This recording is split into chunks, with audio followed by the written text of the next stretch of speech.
মংলা বন্দরে 66টি বিভিন্ন ব্র্যান্ডের গাড়ি নিলামে উঠেছে।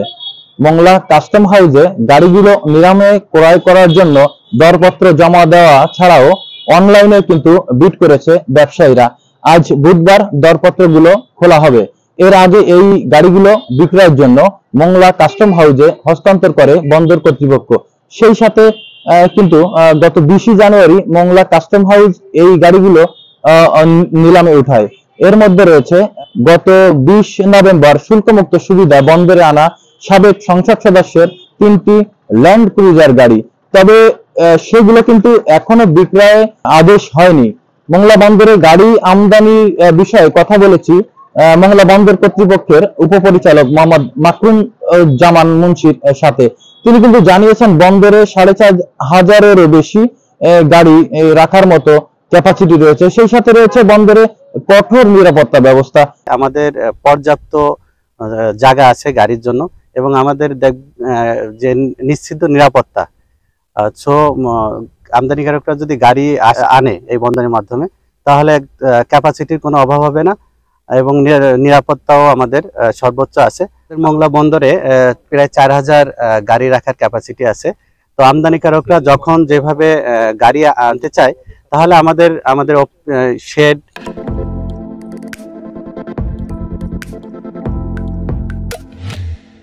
ওপেন ইয়ার্ড, তারপরে ওপেন স্পেস এবং ওয়্যার হাউস এইগুলো আমরা কিন্তু তাদের জন্য ছেড়ে দিব। গাড়ি আমদানিকারকরা যখন যেভাবে গাড়ি আনবে মংলা বন্দর সর্বদা প্রস্তুত রয়েছে বলে জানিয়েছেন তিনি। এদিকে গাড়ি নিলামের বিষয়ে মংলা কাস্টম কমিশনার জানিয়েছেন দেশের দ্বিতীয় বৃহত্তম সমুদ্র বন্দর মংলার সাথে রাজধানীর দূরত্ব কম হওয়ার কারণে দেশের আমদানি করা গাড়ি প্রায় 60% আসে এই বন্দর দিয়ে। তবে নিয়ম অনুযায়ী 30 দিন পার হলেই নিলামের কার্যক্রম কিন্তু শুরু হয়। অনলাইন অফলাইন দুটোই কিন্তু এখন নিলামের কার্যক্রম চালু রয়েছে। নিলামটা হলো সচরাচর গাড়ির কনজেশন বা অন্যান্য আইটেমে যাতে পোর্টে অনেকদিন পড়ে না থাকে সেই জন্য নিলাম করা হয়। এখান থেকে সরকারের উদ্দেশ্য মূলত পোর্টের জায়গা খালি করা। তো নর্মালি আমাদের পোর্টে মালামাল আসলে 30 দিন পরে সেটা নিলামযোগ্য হয়। 30 দিন পরে আমরা নিলামের কার্যক্রম শুরু করি এবং এখানে নিলামের মেন আইটেম থাকে গাড়ি। যেহেতু গাড়িগুলো এই পোর্ট দিয়ে বেশি আসে, যেহেতু 30 দিন পার হলে আমাদের নিলাম করতে হয় আইনগত বাধ্যবাধকতা। নিলামে ওঠার আগেও অনেকে গাড়ি খালাস করে নিয়ে যায়। তারপরে আমরা নিয়মিত নিলাম করি এবং আমরা এখন অফলাইন অনলাইন দুটাতেই নিলামের কার্যক্রম পরিচালনা করি। 20 জানুয়ারি আমাদের 8 নম্বর নিলাম অনুষ্ঠিত হয়েছে এবছরের। সেই নিলামে আমাদের লট ছিল 67টা এবং সেখানে গাড়ির সংখ্যা ছিল 66টা। গত 20 জানুয়ারি নিলামে এই কার্যক্রম অনুষ্ঠিত হয়েছে। এর মধ্যে গাড়ির সংখ্যা 66টি এবং লট রয়েছে 67টি। এমপিদের যে গাড়িগুলো এসছে সেটার একবার নিলামে উঠেছে কিন্তু কোনো দর পায়নি বলে এইবার উঠেনি। আশা করি যে পরবর্তীতে ক্যাটালগে আসলে আমরা সেগুলো সেই নিলামে অংশগ্রহণ করব। আর নিলাম প্রক্রিয়াটা কেন প্রয়োজন? খুবই প্রয়োজন, কারণ নিলাম এটি একটি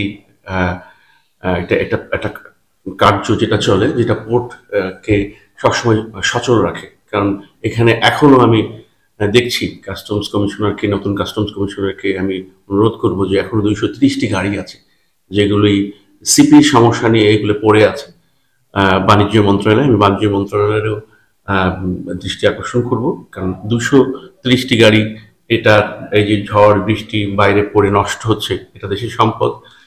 এটা যেমনই এই পোর্টের জায়গাটা দখল করে আছে, আমরা কাস্টমস তার রেভিনিউ থেকে বঞ্চিত হচ্ছে। আমরা যারা এই নিলামে অংশগ্রহণ করি আমরাও সেই গাড়িগুলি পেলে আমরা উপকৃত হব এবং গাড়িগুলি যারা ব্যবহার করবে সবই রিকন্ডিশন গাড়ি এবং তারা একটা স্বল্প দামে এই গাড়িগুলি পাবে। ব্যবসায়ীদের মোট বিড পড়েছে কিন্তু 93টি, অনলাইনে 29টি এবং অফলাইনে 70টি। এর মধ্যে সাবেক সংসদ সদস্যের 4টি গাড়ি রয়েছে। একটি গাড়ি এনবিআর এর অনুমোদন সাপেক্ষে পেমেন্ট হয়নি, সেহেতু এই গাড়িটি জাপানে ফেরত পাঠানো হবে। বাকি 3টি নিলামে ক্যাটালগভুক্ত করা হয়েছে বলে জানিয়েছে মোংলা কাস্টম কমিশনার। এই ছিল মোংলা বন্দরের গাড়ি নিলামের সর্বশেষ তথ্য। সুব্রত ঢালি, শুভ্র, ডিবিসি নিউজ, মোংলা।